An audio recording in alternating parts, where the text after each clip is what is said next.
there was a time na nagising ako, nakalilis na yung short ko, pati yung blanket ko. Parang nasasarapan ako, ganyan, na aaraus ako. Iba yung way niya ng pag-touch sa'yo. Parang talagang hanapin niya yun kung saan ka mas ma-arouse, ganyan, or kung saan ka mas ma-arouse, parang gano'n. Merong ako nararamdaman na nagtatouch sa body ko, ganyan. Tapos yung mga magaselang part ng ng body ko, or basta may dumadantay sa akin na nakaka-arouse.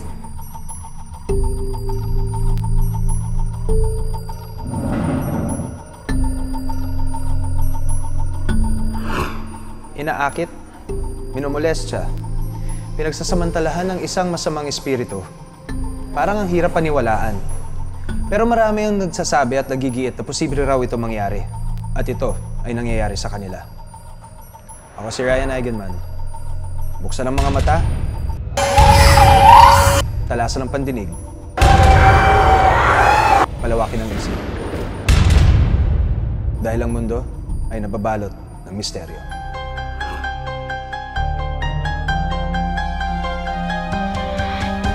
Ako'y nagtataka sa aking nakikita. Ako ba'y pinaglalaruan ng aking isipan? Ako'y nagtatanong bakit may bumubulong. Anong kababalaghan aking nararamdaman? Ang ating mundo'y nababalot ng misteryo. Hanggang kailan sisigaw, hanggang saan tatakbo? Itago na lang natin siya sa pangalang Ingrid. 28 taong gulang, isang call center agent. Dahil sa maselang bagay na kanyang naranasan, hiniling niyang itago ng aming programa ang kanyang tunay na pangalan. Yung first attack sa akin ng Incubus, last 5 years ago, noong 2005. Hindi siya uma-attack sa akin kapag gising ako. Palaging tulog ako. Nakikita ko siya na na usok. Parang usok na foggy na ganyan, na something na basta para siyang maliwanag. Yung tingin ko sa paligid, maliwanag. Tapos parang mayroong usok na yung dahan-dahan na umaano sa akin sa iba't ibang part ng body ko. Nag-research na ako kung sa internet kung ano yung panaginip na yun, kung anong tawag doon, ganyan. Then nung nakita ko yung sa internet na may mga cases din pala yung ibang mga babae ng gano'n. Masamang espiritu o masamang panaginip? Minabuti kong ito'y imbestigahan.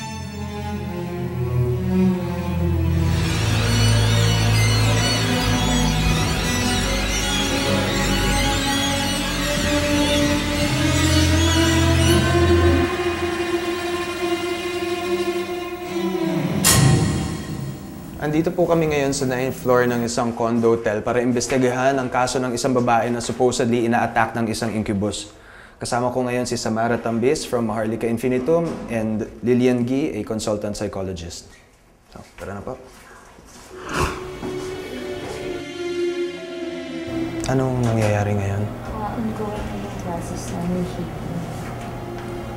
Okay, anong ginagawa ng each individual? Sinishield nila, nagpo-project sila ng energy sa kanya para ma-protectionan siya. Kay Samara Tambis, unang humingi ng tulong si Ingrid. Sa ngayon, naka-4 na healing session na si Ingrid kay Samara.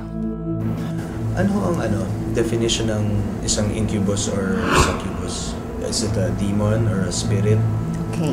Ang incubus is a sexual spirit. Pag sinabi mong succubus, ang inaatake nun, lalaki. Pag incubus, babae ang inaatake. Tinatawag na silang espiritu, they don't have a body. Pero meron silang longing para sa mga ganong sexual na gawain. Paano sila pumipili ng biktima? Actually, hindi sila namimili. So, ang babae, it's not dahil nangangailangan siya or kulang siya sa ganung bagay, aatakin siya. They feed on our depression. Pag depressed ang isang tao, ganun doon. At hindi sila lumalabas o hindi sila umatake pag ang tao gising. Paano natin sisigurado na spirit possession nga ito at hindi lang masamang panaginip or bangungot? Pag sinabi mong nananaginip ka, usually paggising mo, it could be matatandaan mo, maaari ding hindi. Walang panaginip na magkakaroon ka rin ng basa or something pag tungkol sa sex ang pag-uusapan. So, hindi mo ito matatawag na ordinaryo lang na panaginip. Para umano mas lalo pang makumpirma ang kaso ni Ingrid, magsasagawa kami ng mirror gazing kung saan maaari daw makita sa salamin ang itsura ng incubus na dumadalaw kay Ingrid. So, paano yung process niya? Uupo lang siya dyan, tapos merong tao sa likod na papanoorin yung itsura niya. I-squint mo lang yung eyes mo habang tinitingnan mo siya sa mirror. Makikita mo yung changes. Okay, so it's okay kung tumayo rin ako dito and makitingin. Basta wag lang yung mukha mo sa buong mirror. Hayaan mo yung mukha lang yung nandun.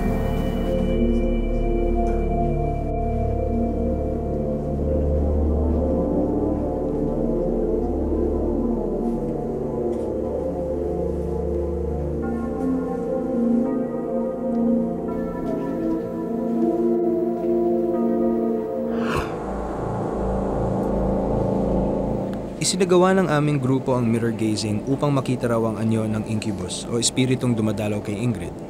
At pagkatapos namin gawin ito, tinanong ko ang mga kasama ko kung ano ang nakita nila.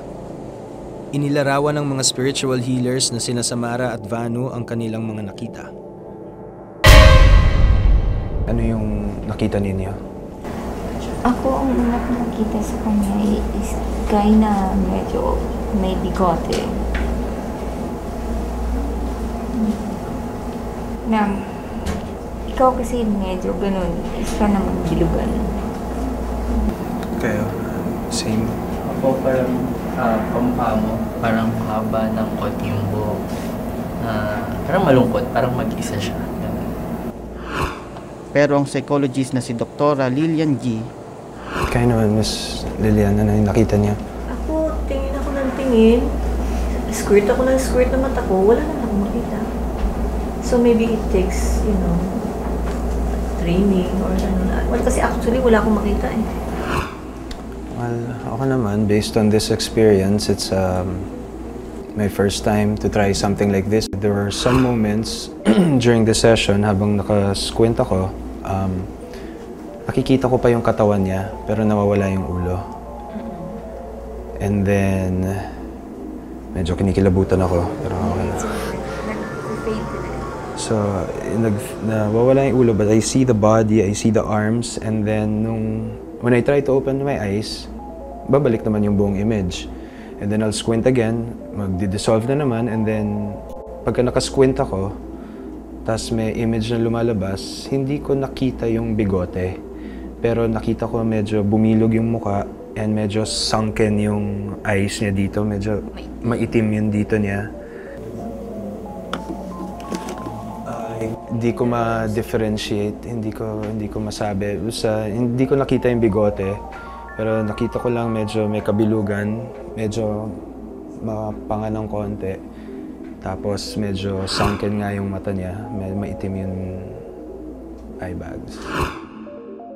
Pero ayon kay Miss G, hindi pa rin masasabi na imahe nga ng incubus ang aming nakita. Ang ating mga mata raw kasi nakakayang paglaruan ng ating isipan.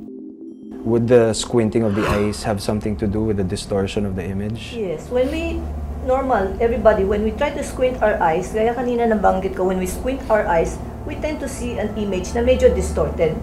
So maybe that explains why some can see a girl, some can see a guy. When you squint your eyes, it's not as clear as when you open your eyes. Diba? So, of course, distortion would come in. And plus, not enough light and the smoke, of course, it happens. So kakatapos lang natin ngayon dito sa mirror gazing session, and according to the group and ako na rin a bit, pare-pareho kami ng nakita.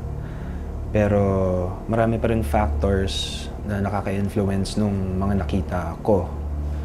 So, medyo half-half ako dito ngayon.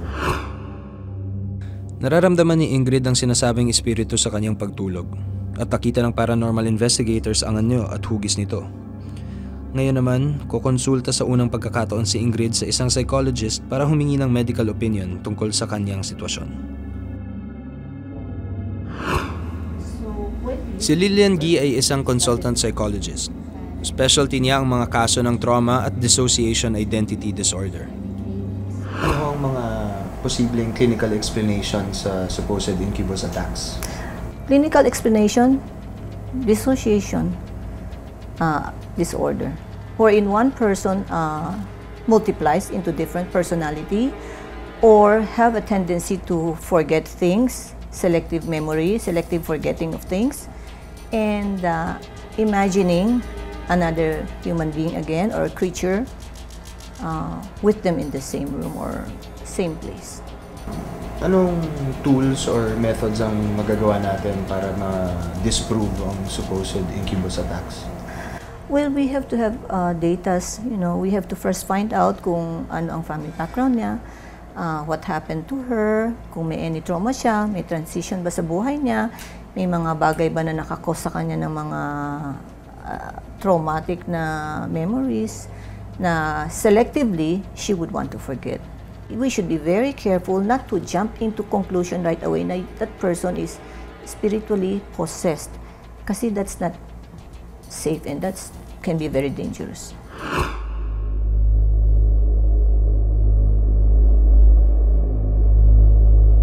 Pagkatapos ng isang mahabang araw, oras na para magpahinga si Ingrid.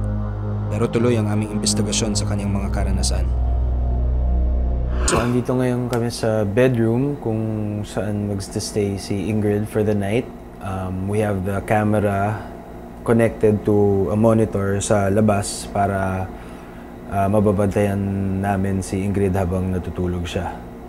So, Ingrid, okay ka na ba? Handa ka na matulog ngayon? Well, kung ano man mangyari, andun lang naman kami sa labas, tas makikita namin lahat. Okay, so I'll leave you to your privacy and kita tayo dun sa labas.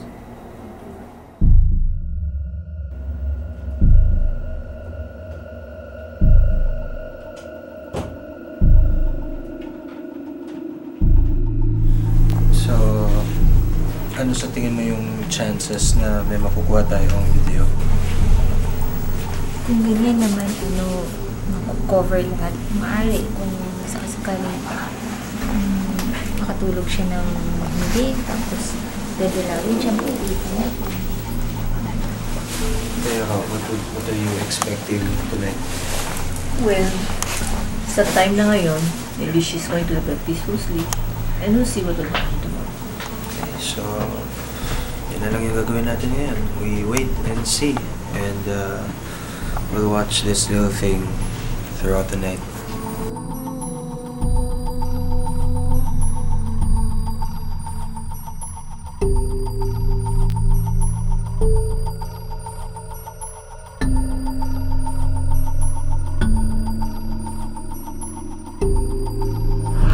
Hindi man ganap na nakikita ni Ingrid ang anyo ng nilalang na umaatake sa kanya. Buo ang kanyang paniniwala na isang incubus ang kanyang nakakainkwentro at hindi isang bangungot o guni-guni lamang. Mapapatunayan niya kaya ito sa mga eksperto?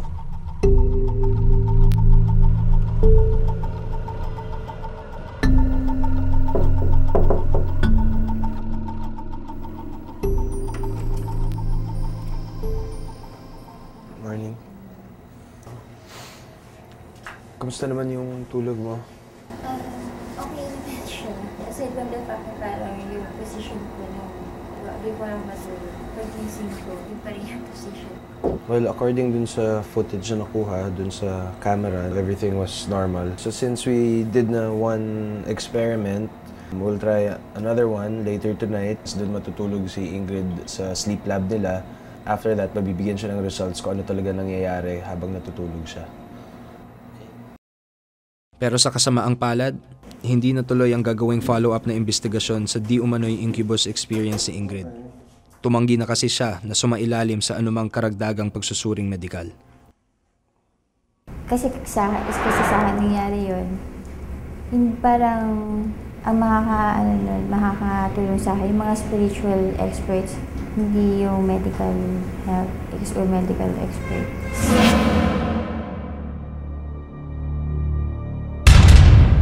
Tulad ni Ingrid, biktima pa rin umano ng mapupusok na espiritu ang binatang si Elvin Daus. Nangyari yun April last year. Yun na, natutulog ako.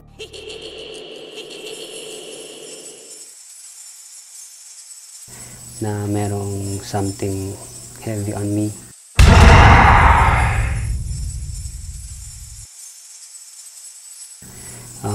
Hindi ako makagalaw. From head to toe, hindi ko magalaw yung katawan ko.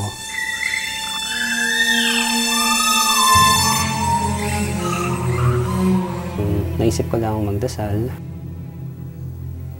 Isang set ng Our Father, Hail Mary, tsaka Glory Be. Tapos bigla na siya nawala. Gumana yung pakaramdam ko. Parang yung mabigat na yun, parang naramdaman kong pumunta siya sa left ko. Parang siya umiyak. Tapos, binigyan ko palit ng isa pang Our Father. Dinidirect ko yung prayer na yun sa kanya.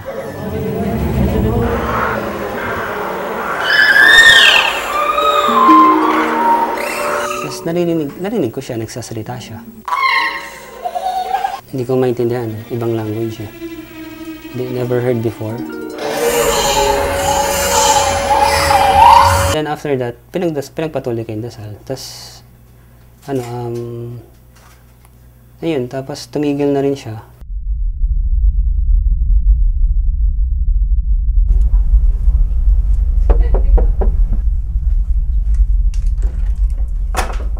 Hi, good evening. Hi, good evening. I'm Elvin. Si Sam. Hi, Sam. Minabuti rin namin na ikonsulta ang kaso ni Elvin sa paranormal expert na sumuri kay Ingrid.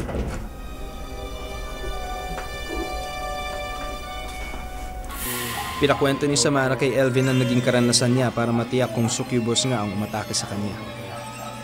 Kasi I think naka-experience ako ng succubus. Sa pamamagitan daw ng pagtatawas, maaaring malaman kung may succubus na umatake kay Elvin noong gabing yon.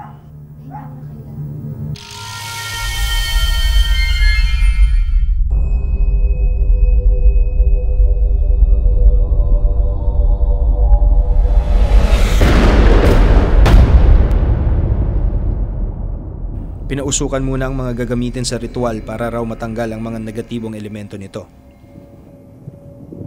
Idinamping ang kandila sa iba't ibang parte ng katawan ni Elvin para raw magkaroon ito ng spiritual connection sa taong tatawasin.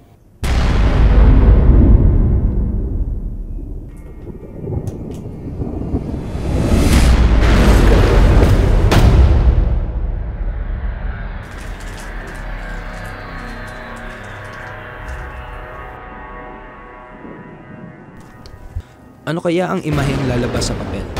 Makita na kaya rito ang mukha ng succubus na di umano'y umatake kay Elvin?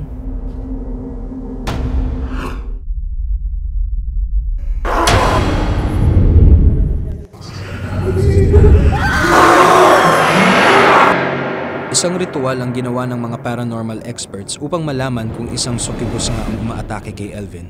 Isang taon na ang nakakaraan. Sa pamamagitan umano ng pagpapahid ng papel sa duming naiwan sa plato matapos itong paitimin ng apoy, makikita ang itsura ng espiritong bumibiktima umano kay Elvin. Pero ang resulta ng ritual, negatibo. Ayon sa mga eksperto, walang succubus na umatake kay Elvin. Wala siya talagang elemental na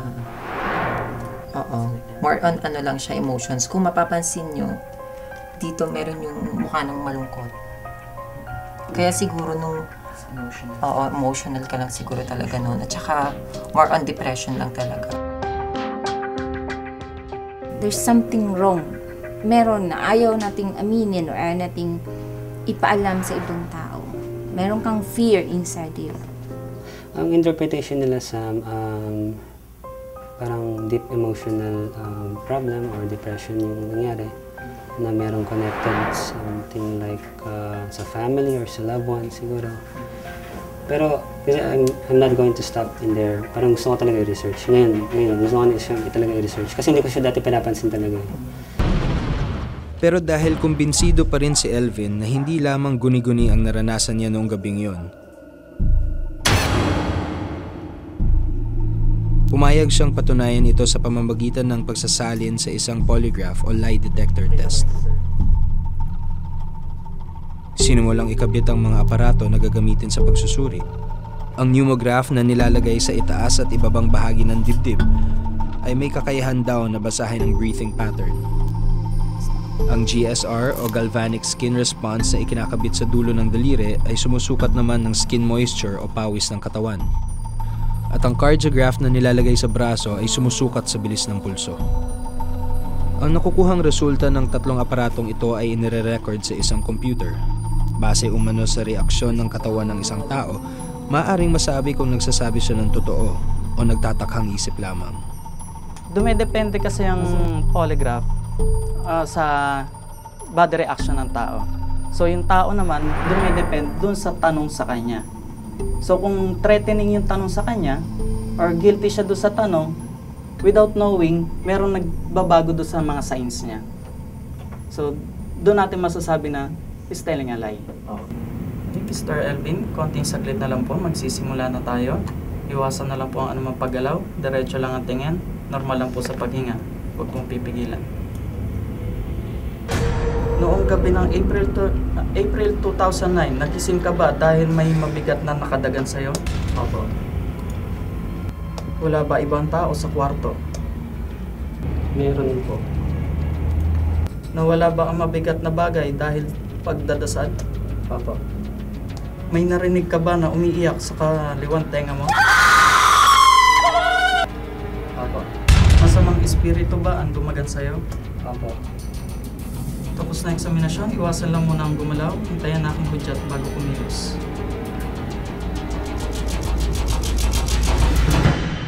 Batay sa resulta ng polygraph o lie detector test, lumalabas na sa 5 tanong tungkol sa kanyang naging karanasan, isa lang dito ang hindi nasagot ni Elvin ng may lubos na katotohanan. Wala bang ibang tao sa kwarto, which is the question number 3. Okay? So, nag-lie tayo dun, sir? Isa pa rin yun nung pumasok sa isip ko. Yung bang tanong niya is kasama means kasamang tao o kasamang espiritu, parang ganun na. Confident naman ako na magsasabi talaga ako na totoo. Like I said, yung lie detector test is para sa inyo, hindi para sa akin. Kasi alam ko na ano yung sinasabi ko, ano yung experience ko. Base sa nakuhang resulta ng lie detector exam, masasabi nga ba natin na maaaring may katotohanan nga ang naging karanasan umano ni Elvin sa ilalim ng isang succubus? Nagkamali kaya ang mga paranormal experts?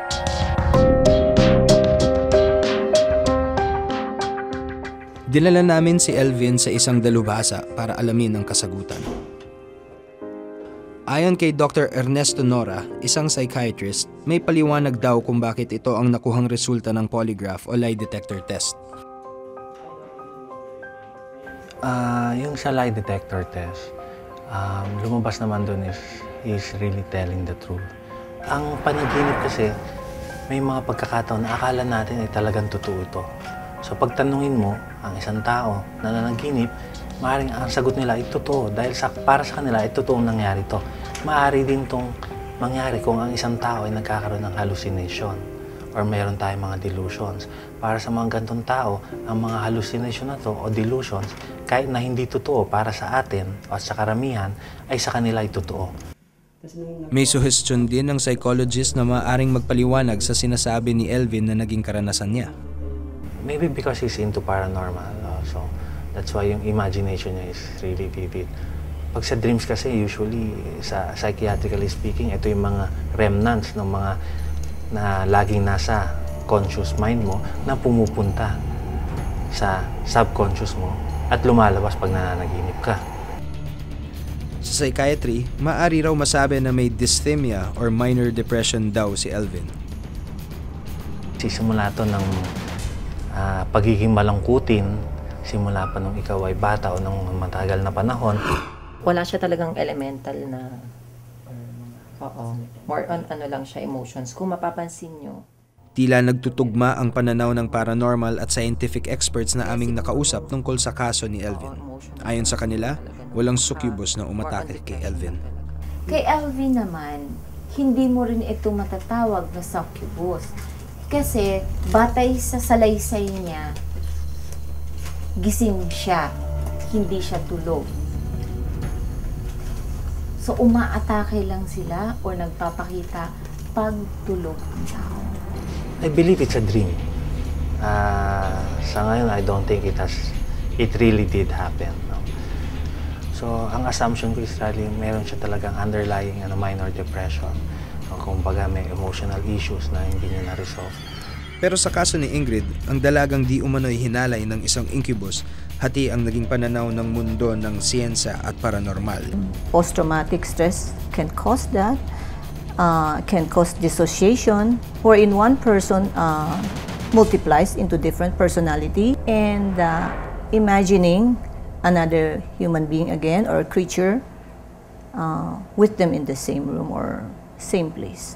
Yung sa kanya, kaya namin na-conclude na incubus dahil paulit-ulit yung nangyari sa kanya. At meron talagang ginagawa na kakaiba kaysa sa normal na panaginip.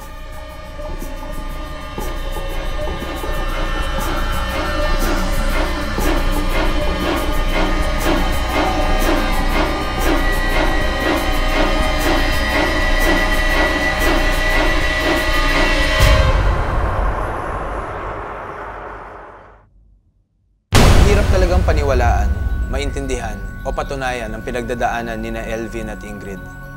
Mas lalo pat hindi ito nangyayari sa atin mismo.